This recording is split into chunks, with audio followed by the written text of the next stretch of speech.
Aujourd'hui, je suis à l'UPN. Je crois que pour ceux d'entre vous qui avaient vu ces photos sur Internet, on était tous curieux de savoir qu'est-ce qui s'est passé ici. Donc aujourd'hui, je vous y emmène pour voir un peu les travaux qui ont été faits et à quel point est-ce que les choses sont changées sur ce campus d'université. Alors profitez de la vidéo et surtout n'hésitez pas, comme toujours, dites-moi en commentaire ce que vous en pensez. Je suis très curieux de le savoir. C'est parti et profitons de la vidéo quoi.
Donc les gars, je suis venu avec l'intention de filmer les bâtiments que vous pouvez voir là derrière moi.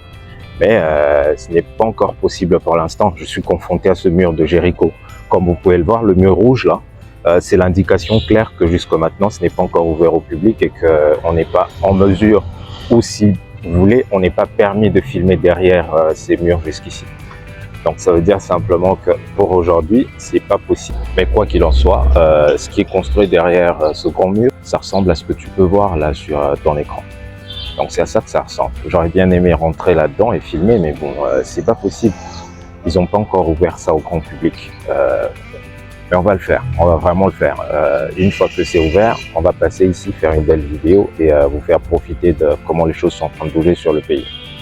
Sinon, pour moi, c'est un plaisir. On aime beaucoup ce qui est en train de se faire aujourd'hui. Il y a quelques temps, M. Tidiane Cham, un grand financier ivoirien, franco-ivoirien, a déclaré un jour qu'il a fait un tour en Chine. Et il a compris, il y a quelques années de ça, il a fait un tour en Chine et lorsqu'il a vu à quel point est-ce que les Chinois prenaient ou investissaient dans leur éducation, il a compris que le pays allait se développer plus tard. Et c'est un peu ce qui est en train de se faire en ce moment avec notre pays. Il y a beaucoup d'investissements qui sont mis dans l'éducation. C'est vrai, ce n'est pas encore parfait, ce n'est pas encore beaucoup, mais toujours est-il qu'il y a un mouvement maintenant par rapport à ce qu'on a vu il y a 20 ans de ça.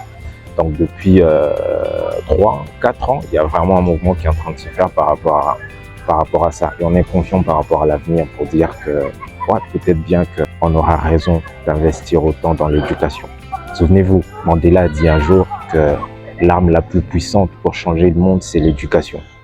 Donc l'éducation est la base même du développement. Si on veut voir les développements, il faut bien qu'à un certain moment, qu'on soit conscient qu'on doit investir dans l'éducation. Et ça, c'est ce qui est en train de se faire depuis un moment. On construit des universités à partir de rien, mais pas seulement. On rénove les universités qui sont déjà là, on leur donne des nouveaux bâtiments. Et ça, c'est quelque chose pour pouvoir avancer, quoi.